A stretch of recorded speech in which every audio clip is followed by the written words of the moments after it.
glad you guys are here. But don't take this wrong. In a way, I'm not glad you're here too. Because what I have to talk about is one of those hard subjects that honestly I generally rather avoid. In fact, what's funny is that just like within the last week or so, Tanya and I have been talking about why this is difficult. Because sometimes you come in knowing that your audience, so to speak, is going to be really receptive, and then sometimes there's going to be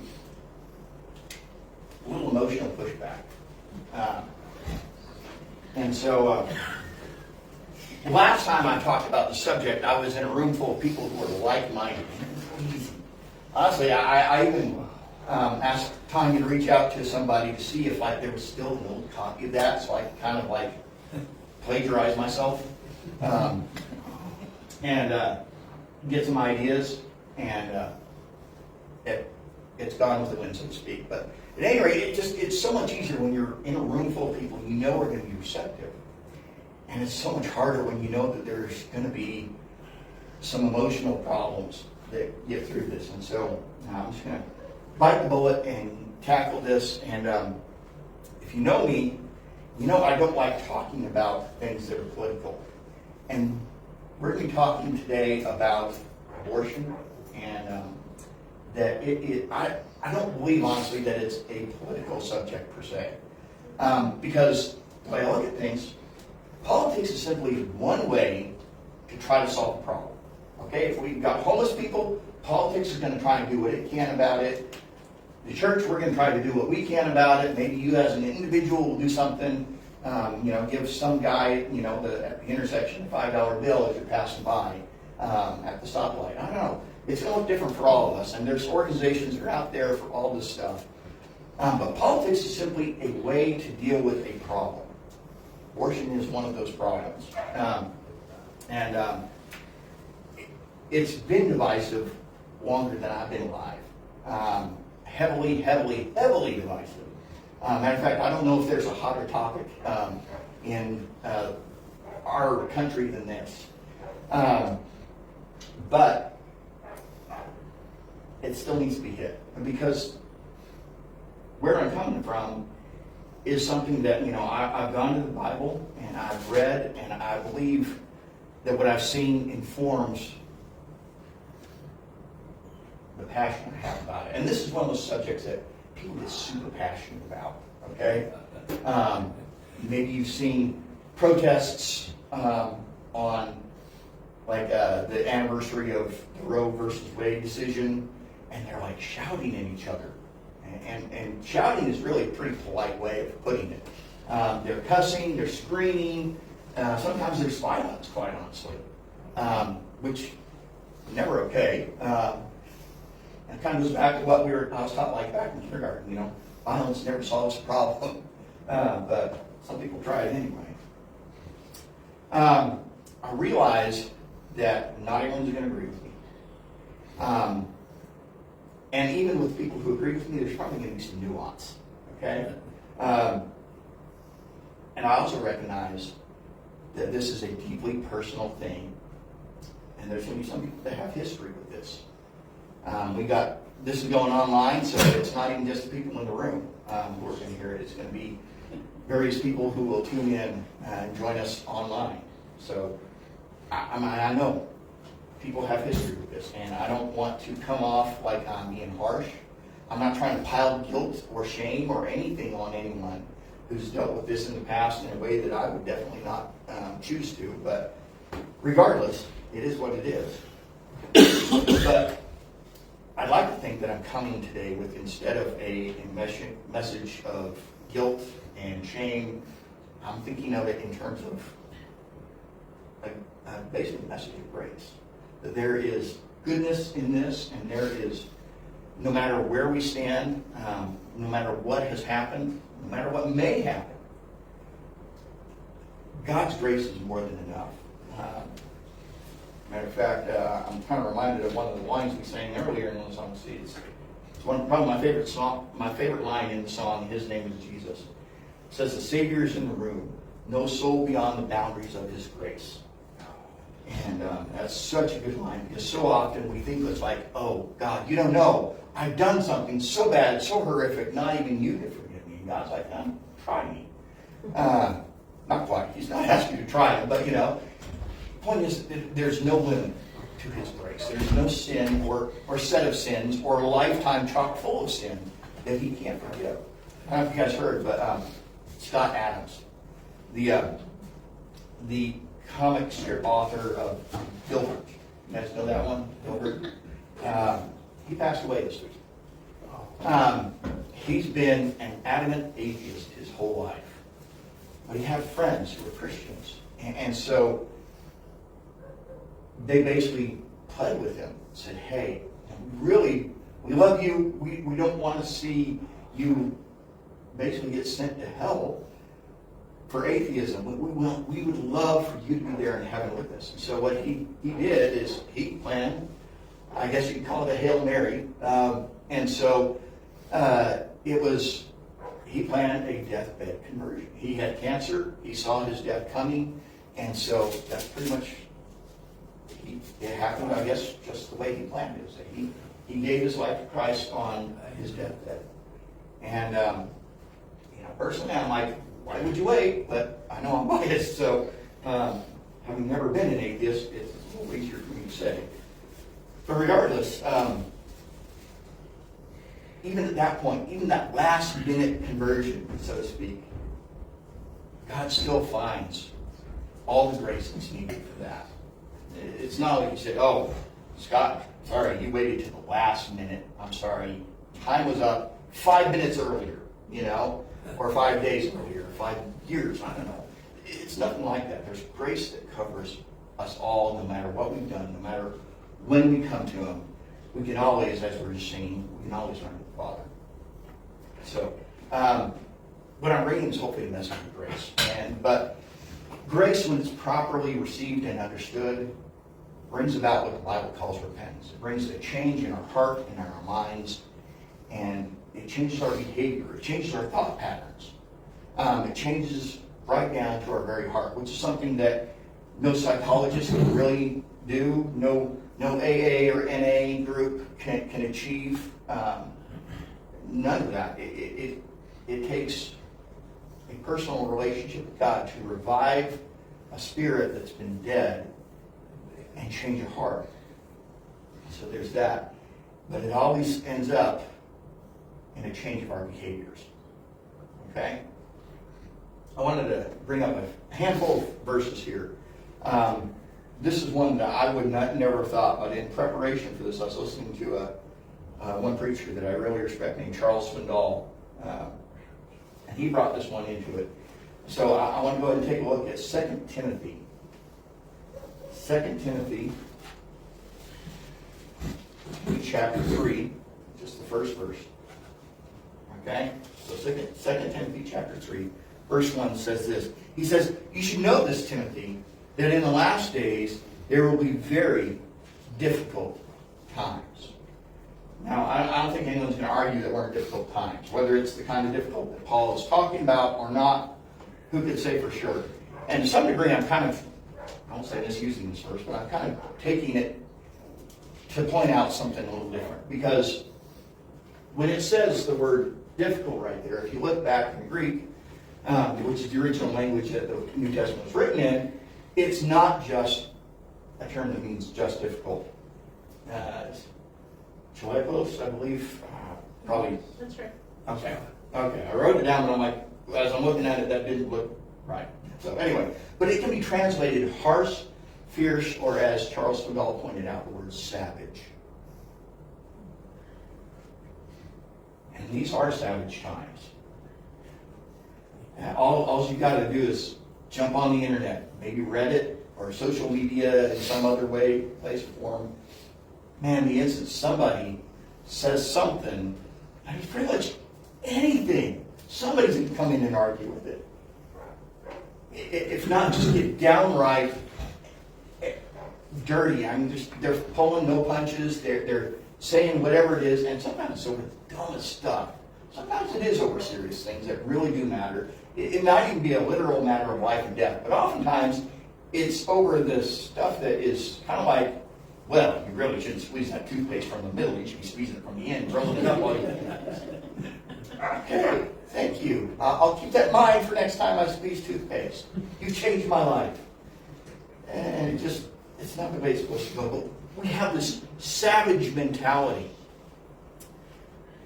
Because, like verse 2 says, this very first part says, that men will be lovers of self. And we love ourselves more than we love anyone else. That's what our culture has been telling us all day, every day, pretty much my whole life. At Christmas time, we see ads on Lexus's, the big red bow on the hood, and he says, you deserve it, okay? Well, no, not really. I don't deserve a new car, especially a luxury car. The Bible's pretty clear that, as I'm a sinner, just like you are, just like Paul, who wrote most of the New Testament, is. Matter of fact, Paul even said this, that he said, I'm the chief of all sinners. And I'm like, you never met me, Paul. He didn't know me. I feel like I took that title from him. But maybe I'm wrong, maybe not. But either way, the point is that I am a sinner. And I live in a time that, like I said, we get told all the time, you deserve, this is what you've earned, you have a right to, and it's all these things. And the problem is that it all brings us in and points us back in on ourselves. It creates a world where we've started to think that my understanding, my thoughts, my beliefs, my preferences should shape the entire world around me. It's a very self-centered view when you think about it. And it's just not healthy for anyone. We all live in this world together, and so we have to do some give and take. And when we have an attitude that could be called harsh or savage or difficult, things don't work together. We don't work together, and it's not healthy, it's not good. And we have, like I said, in this idea of abortion, we have something that is literally, at least 99% of the time, it comes down to, just going to be blunt with you, it's a selfish decision. The exceptions legally you always hear about that people really want to advocate for is they want to make exceptions for the instances of rape, incest, and the wife's mothers of the mothers at stake. And when you look at it, depending on the survey you're doing, that might be like 3-point-something%, or it might be less than 1%. It might be about 0.5%. So there's some wide variance, but you're still talking about at least 95% of abortions are what are called elective abortions. And that's not good. That's, again, those are the world coming at us saying, you deserve, you want, you get. It all comes into this self-centered angle. But it's not supposed to be self-centered. We are not ever intended to be self-centered people. We're intended to be God-centered people. And I want to show you why. Because in Genesis, the very beginning, he gives us a very simple concept that has more implications than anything else I can think of in the Bible. In Genesis chapter 1, verse 26, it's talking about creation, okay? Then God said, let us make human beings in our image, to be like us. They will reign over the fish of the sea, the birds in the sky, the livestock, the wild animals in the earth, and small animals that scurry along the ground. So God created human beings in his own image. In the image of God, he created them. Male and female, he created them. Every single human is created in the image of God. This has massive ramifications. It has shaped Western thought, whether we realize it or not.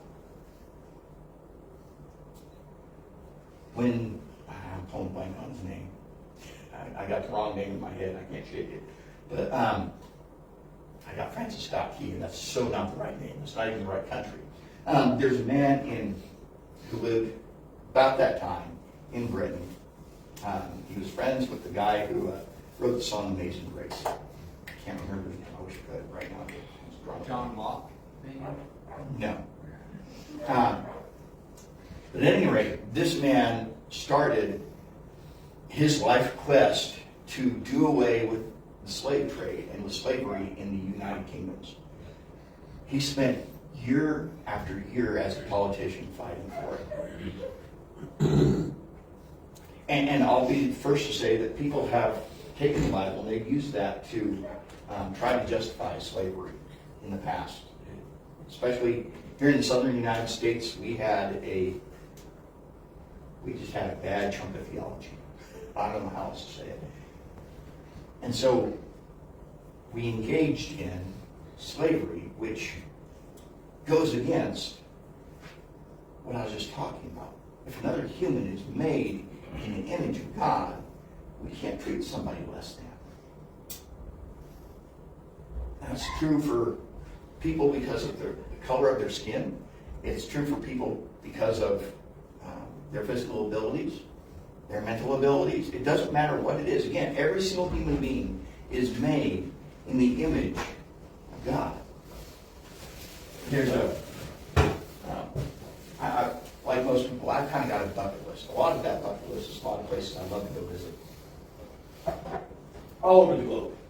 One of those places I always wanted to go to is Iceland.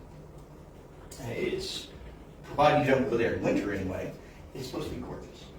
All the pictures I've seen, it's picturesque. And I found out something that made me a little agitated with Iceland. And on the surface of what they announced, it sounds good.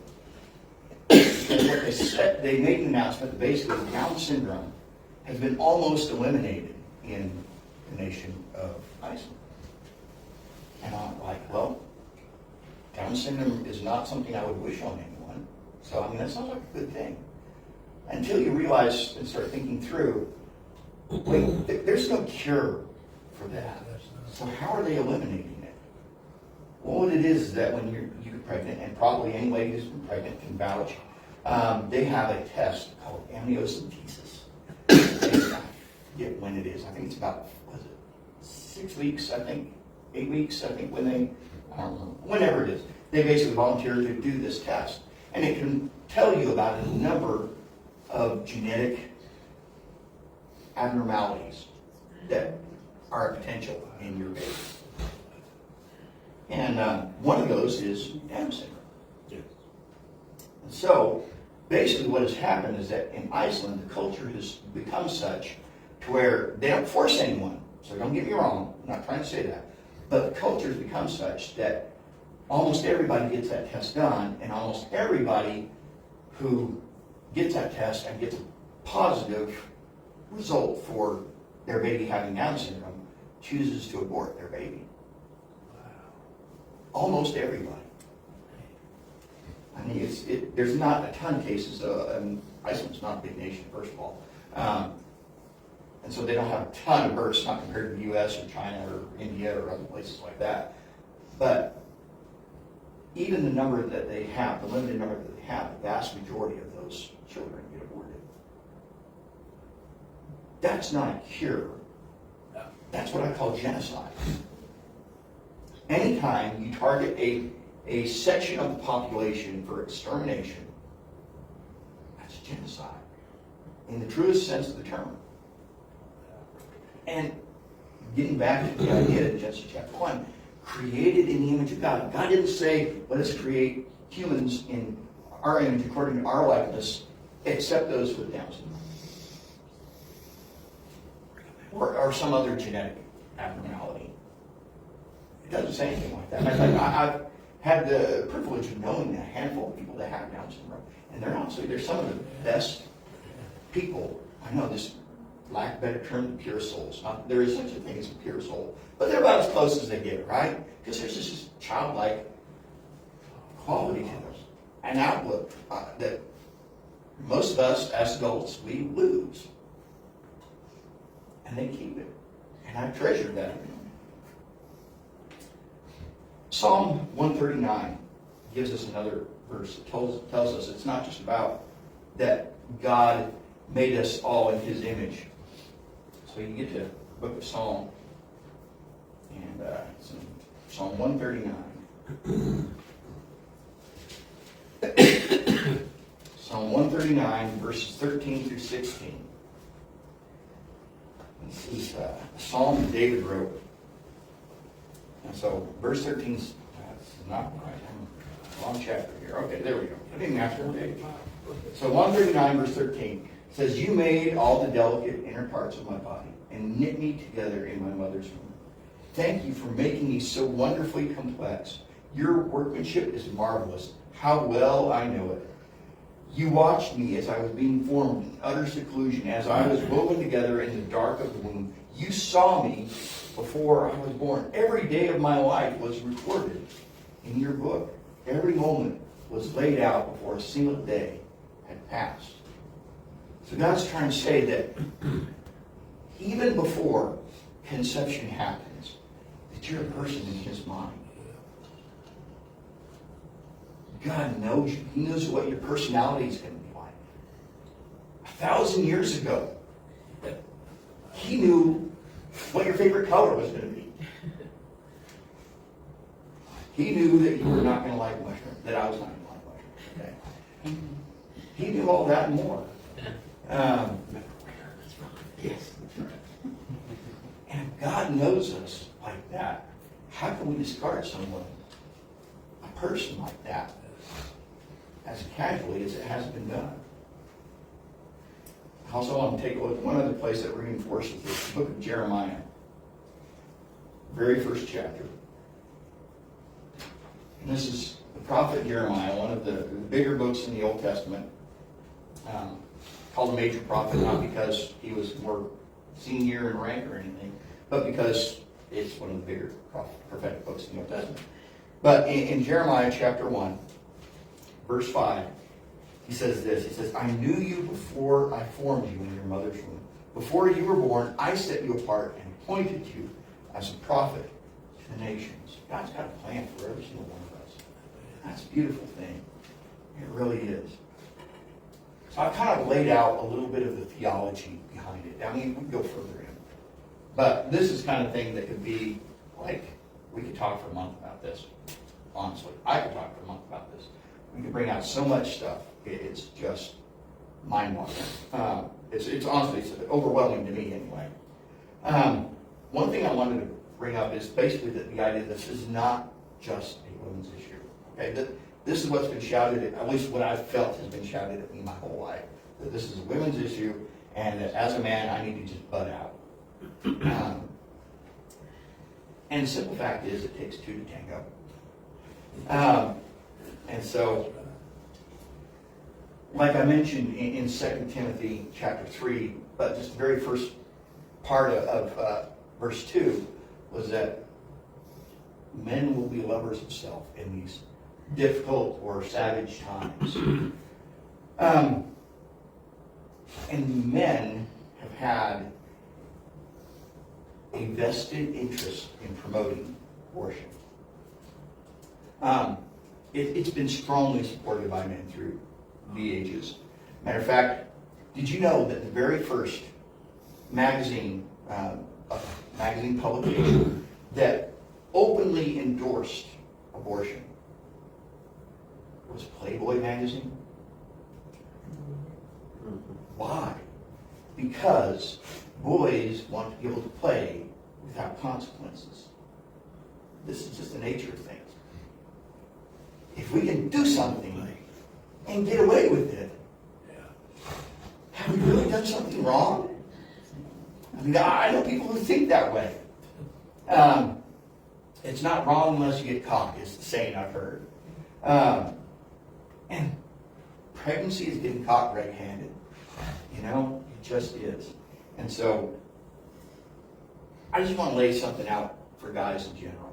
And maybe this will only be hitting guys watching online, or maybe none of you. I don't know. Like I said, I don't know every single person, what you've been through, where your heart is on this, any of it. But I just want to say that It's time for us as boys to grow up. It's time for us to shake off childhood and become men.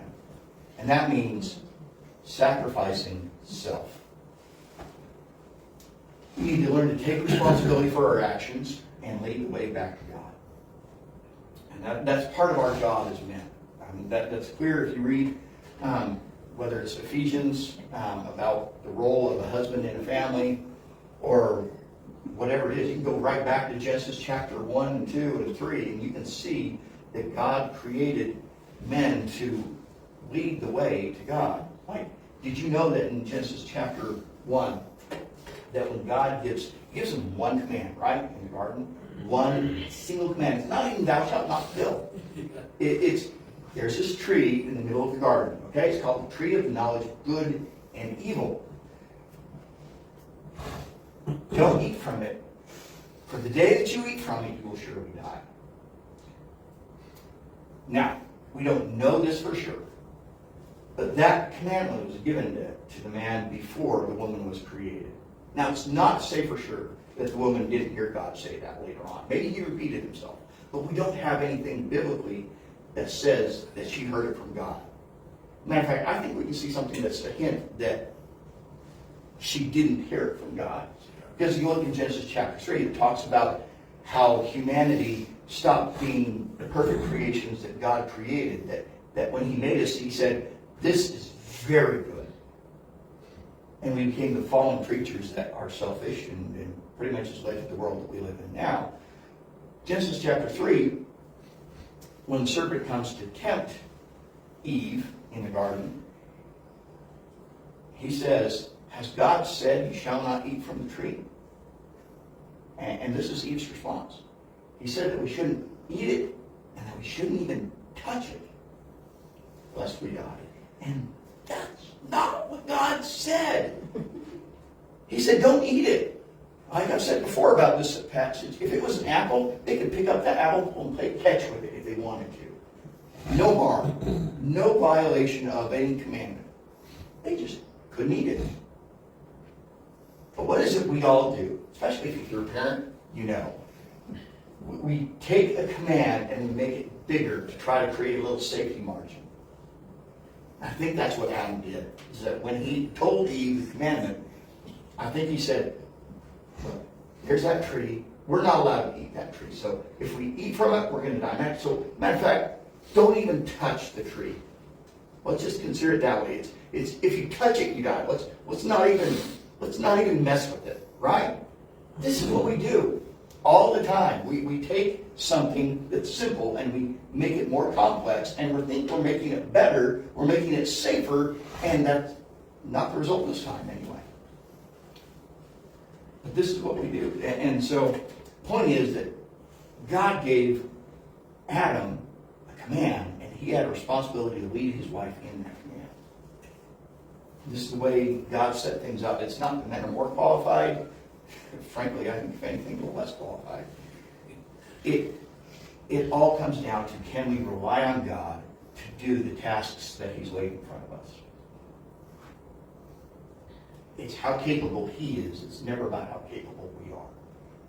Okay? One of the big struggles with abortion is politically coming up with a definition of what this thing in the utero is. That's always been the problem. And so, generally speaking, if you or I were to end up at the hospital on an operating table for, I don't know, getting in a car accident or whatever, and they decide to declare us dead, getting ready to sign the death certificate and everything, time of death, 11:42 a.m. or whatever, I don't know. But the things that they judge that by is two things. A, is their heartbeat. B, well, what about brain activity? Are there brain waves that are recordable? Those are the two things that they judge by. And if there's a heart that's going, especially if they can get it going on a machine, that person still might be brain dead. But either way, those are pretty much medical definitions of death. Well, when it comes to a baby that's in utero, we have a detectable heart rate at 18 days. 18 days. That's generally before we even figure out that pregnancy is happening. The brain waves, it takes a little bit longer, okay? It does. It takes, let's see, what is it? 40 days. 40 days before we have recordable brain activity from a baby.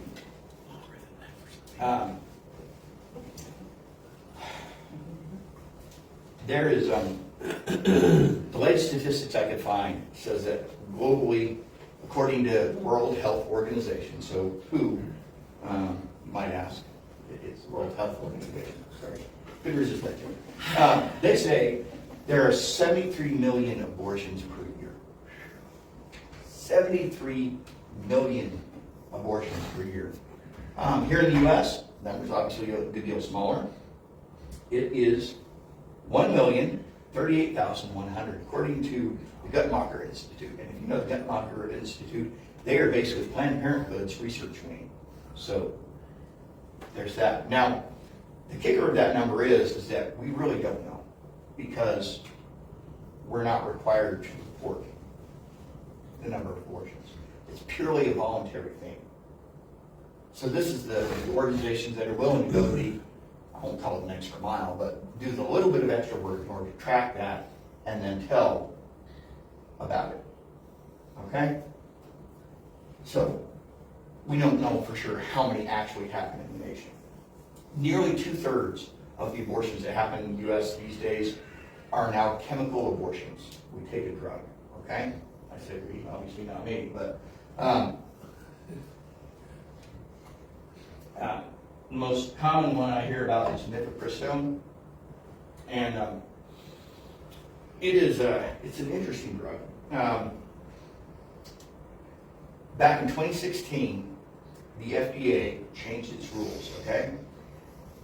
Normally, like most drugs, if you need whatever drug for blood pressure or anything else, you got to go to the doctor. The doctor's got to prescribe it. Right? Now, until 2016, that's the case for mifepristone, but it's not the case anymore.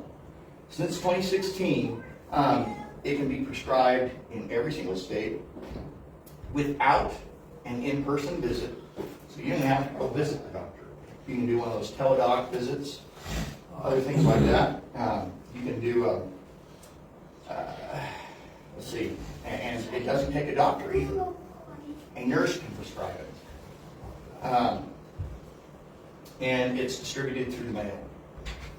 Women self-administer this drug at home, and there's no follow-up visit that's required. The problem with that is what the label says is safe versus what the latest and most accurate study we have. Generally speaking, the bigger the study, the more accurate it is, right? The label says that there's a 0.5% complication rate with mifepristone, okay? And it's much higher than that. The latest study that's far more comprehensive than what they had at the point they started putting that label on there says that it's a 10.93% chance. So they're saying it's 0.05% that there's a problem, and it's 10.93. Dang, that's important.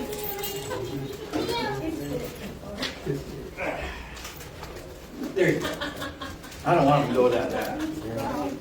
I've been a parent too long, but I think Elijah still needs his. All right, sorry. Anyway. Now you're on time limit. Yep, I am. Point is that the drug is far more dangerous than it's been hinted at. And there's still not trying to roll back anything that the FDA's set for its standards. There, bare minimum in my mind, there ought to be a follow-up visit.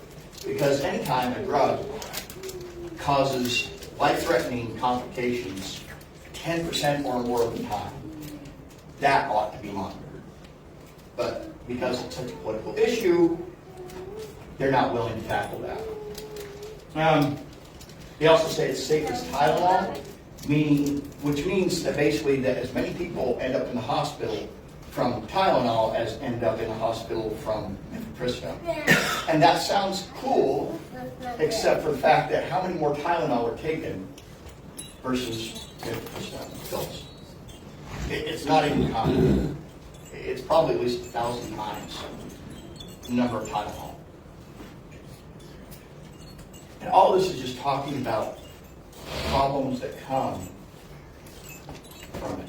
It doesn't talk about the emotional fallout. Simply put, any time that an abortion happens, if it's successful, somebody dies. And we know that on some level. And so, not all, but a lot of women struggle with that. And we got a little bit we want to talk about in that part. It doesn't matter, again, if you've gotten an abortion, if you've urged someone to get an abortion, either way, no matter what your role has been, again, I want to emphasize that there is absolutely grace, no matter what. God is a gracious, patient, and forgiving God. And when we come to Him, He's quick to forgive. There is grace. As we sang from that song earlier, I mentioned, there is no soul beyond the boundaries of His grace. We are all easily within His reach. We have as much grace as a submarine has water in the ocean. A lot more than we need. So, there's always good answers that come. And the thing I love about God is that He has this verse that He promises us. It says that He works all things together for the good, for those who love Him and are called according to His purpose. So even something like this can still have good things come from it. All right. I am pretty much done talking. So, wanted to go ahead and play a short video for you, not from you.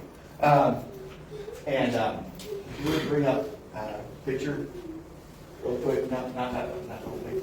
Sorry, I'm getting things out of order. Yes. Yeah, I think okay. So before we get to this lady, we're going to talk about embrace grace. And I say we, but I don't mean me. I mean Holly.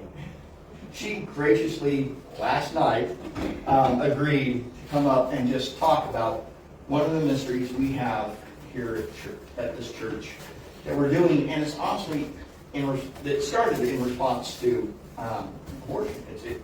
It's a hope to prevent that sort of thing. So, Holly, would you come on up and describe what Embrace Grace is? I'm a co-leader with Miss Rena, and Embrace Grace and Embrace Life are programs that our church, I don't know the word to describe what we do, sponsor, that help support single moms, whether they're pregnant or have already had their child, whether their child is old or young. It is a program designed to lead the single mom closer to Christ and how He can help them develop their lives in a way that they can be successful and not have to struggle the way that we do on our own, and to have a good community and form friendships and know that they don't have to do this stuff on their own, that they have people that have either gone through it or can help them through it. And I don't know what else to say. You do free baby showers, but you Yes, have yes, the that's right. majority of the classes. Yes, you get free baby showers, and if you do the first semester and the second semester, no matter whether you started in the middle or at the beginning, you have to complete the course and you get the free baby shower. And it's a nice baby shower. We go all out. It's not just a get it over with kind of thing. We put a lot of love and time into it. And let's see, when are your start date? February 26th, I believe. At the end of February. We're always looking for new moms. And anybody you know, even if you don't know, just get the word out. because you never know who's going to need it. And just Thank you, Polly.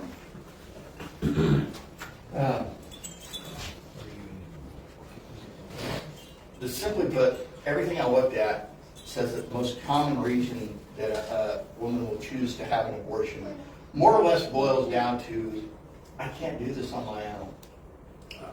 And that's what Embrace Grace is designed to help with. No, we can't provide every woman with a husband. It doesn't work that way. However, we can provide a community. I mean, there's ladies that go through it, and they build friendships, so they have each other.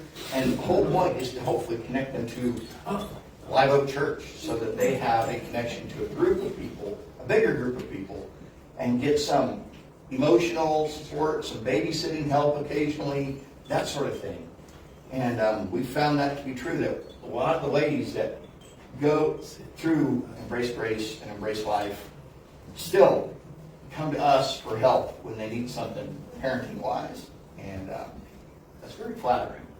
I was going to share too that sometimes when somebody has an unplanned pregnancy, there's people that are in their support system that tell them, you can't do this. Yeah. You're not going to be able to make it. You need to go to school. You need to get a job. You don't need this. And so I think one of the great foundations of it is you have a new community that says you can do this, and we will help you and walk with you to do this. Yeah. So, yeah.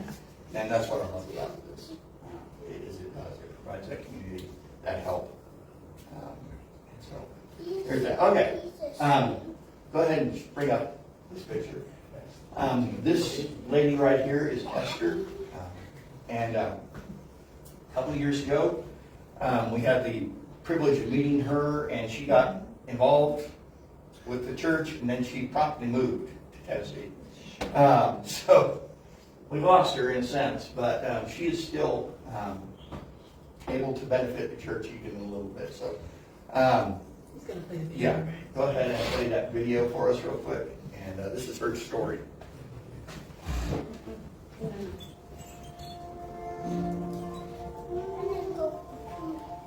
It was while I was participating in a surrendering the secret study that I felt the Lord asking me, when are you going to be completely honest with me about this? As I opened up more to Him, I found myself humbled before Him and lamenting over the choices I had made so many years ago. Then in that moment, I felt the Lord softening my hardened heart and giving me permission to acknowledge my choices as my babies. He revealed to me through Psalm 126:5 and 6 that my tears that I was sowing in Him would one day be shouts of joy in the reunion with Him. That's the moment I felt His peace and comfort, the reason we proclaim the immeasurable grace of Jesus. It was then that my knowledge and understanding of His gift of salvation that I knew I have was so deeply pressed into my heart and soul. Grace. So now I can see His victory and His glory in the mess of my story. All because Jesus had ordained this woman, Pat Layton, to write this Healing Journey Bible study for women and men hiding in guilt and shame. That's why I'm passionate about surrendering the secret. Okay, so that's Esther. She moved to Tennessee, but y'all have these little papers here. You're not here by accident. I don't care who you are. I don't care if you're 90 or 10. Save this, keep it, take it home. Please don't leave it in your seat, because you never know who you might come across who needs some resources. So these are just some great resources. One of the things that, one of the arguments is there's not, like, the church doesn't help, you know? And this is me telling you the church helps. So these are some great, the first one here is for men and women. I think the other one actually is as well, the Wounded Warrior thing, or Wounded No More. Those are great resources. But Esther lives in Tennessee, like I said. She does a Surrendering the Secret online, a Bible study. So check out her website, and then I can give you her phone number. But she can do that with you online, like virtually. Or once a year, she does a retreat in her home. Esther has had 2 abortions, and she's worked through the process of finding her grace and her forgiveness. But she wants now to help other women find that and to keep and to walk in that, and men as well. So you can also contact her, and then she'll give you who you need to be as a who you need to go see as a man, where you might have, facilitated that process of an abortion. So I just want to encourage you, don't leave this in your seat. Take it home, and then, there's grace. It's okay. But a baby, an unplanned pregnancy is not, it's the beginning of a life. It wasn't unplanned at all. So, that's all I have. And all these things, Surrender the Secret, those other ones that you've got there, is again intended to bring help and healing for anyone who's struggled with this in the past. I don't care how many years past it is. And so, we're not here to pile on guilt or shame. We're here to try to help. Because that's the beautiful thing about Jesus, is that he brings healing no matter what it is that we've done or we wrestled with. There's better days ahead, and we can leave the pain in the past and utilize our story to help other people so that they don't have to wrestle with the pain that we have.